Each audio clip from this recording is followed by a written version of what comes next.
This episode of Techno Buffalo is brought to you by Full Sail University. Welcome back to the episode of Rumor Roundup. I'm your host, John Rangers, the show where we take all the tech rumors from the week from all over the internet, smash them into one episode so you know everything that's coming, might be coming, has potential to come, or is never going to show up in the consumer electronics world. Up this week, we're going to talk about a faster Galaxy S4. Nokia is upping their megapixel game. Budget iPhone cases may actually reveal the upcoming phone's design. And iOS 7 is finally getting plug-in game controllers. This is Rumor Roundup. Let's get round-upping.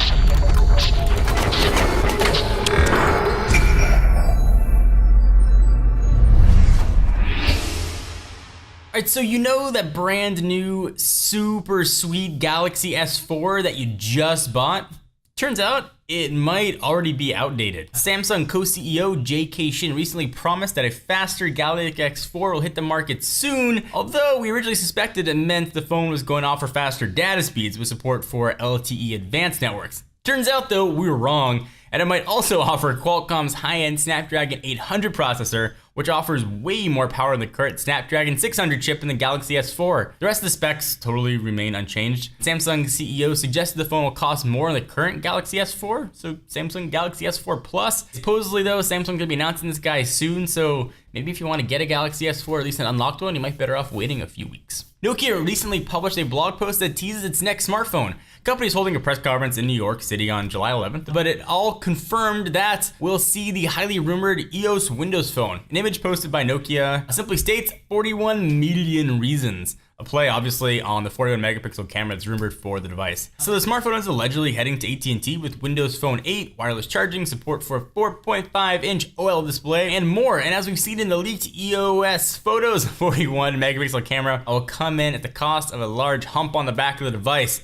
A lot of the small price to pay for the high quality images we're expecting from the phone. So if you're Sir Mix-a-Lot or you're like me and you like phones with some bump in the back, you're going to be very happy. We are going to be at the event, so we'll show you everything that comes out of it. But 41 megapixel sounds pretty sweet. I could deal with the extra hump in my pocket if it meant crazy awesome pictures and I have to lug around another camera. Apple's low-cost iPhone, which many believe will hit later this fall in emerging markets. When, obviously if the device does come, it'll reportedly sport a more rounded plastic back, multiple colors, and a 4-inch screen. But of course, nothing is obviously official yet. A case leak on Tuesday, however, is adding a little bit more support to the budget iPhone rumors that we've been hearing. Designed by case maker MGM, not the movie studio, the accessory shows a more rounded back that's slightly thicker than the iPhone 5's design. It's really difficult to tell anything about the authenticity of it. You can clearly see that it doesn't fit the iPhone 5 though. It certainly lines up with the many rumors we've been hearing over the past several months. We know an iPhone 5S will hit around September, October-ish. At least that's what history tells us, but the jury's still out on the cheaper model. iOS 7 gaming controller appears in leaked shots, yay! One of the first true game controllers for your iPhone 5 will be made by Logitech, edging Apple's content ecosystem further into handheld gaming territory. Kotaku received an image of what's clearly an early prototype, saying it is indeed authentic. The controller will encase the iPhone 5 rather than connect wirelessly like previous ones had. Buried in Apple's iOS 7 announcement this month, the company quietly revealed it will give third-party manufacturers blueprints to create gaming controllers. This is pretty significant actually, because developers will be able to make games around hardware without worrying about potential button mapping issues with unofficial controllers. Racing games, first-person, shooters, and even future iterations of Infinity Blade could be even more improved moving forward. We'll probably see plenty of peripherals hit when iOS 7 hits this fall. It doesn't appear though that Apple's intent on making its own game controller, or at least not yet. It doesn't really have to with all the third-party manufacturers so eager to do the work for them. We can take a minute to thank our friends and sponsors at Full Sail University. You know that the mobile app industry is literally on fire right now. Like literally, it's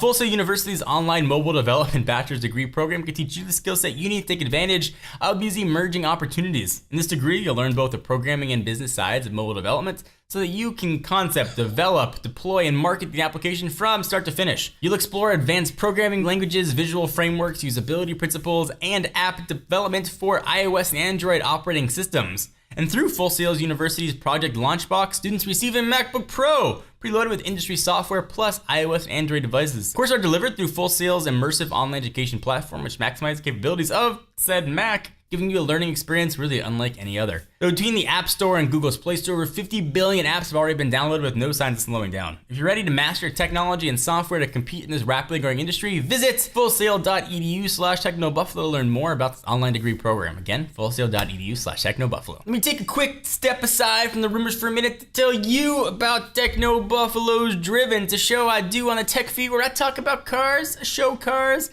I tell stories about cars, and I'd love for you guys to check it out. We got a ton of news this week that I'd love for you guys to see. We're gonna talk about money being spent like it's nothing, cruises going on by automotive executives in Monte Carlo, and all kinds of other fun car news, so check it out, and it'll take that sucker right on my face. So thank you guys for watching this episode of Rumor Roundup. Hope you enjoyed. Leave your comments down below. Give the video a thumbs up. We most definitely appreciate it. And be sure to check us out at technobuffalo.com for the latest and greatest tech news. See you guys next video.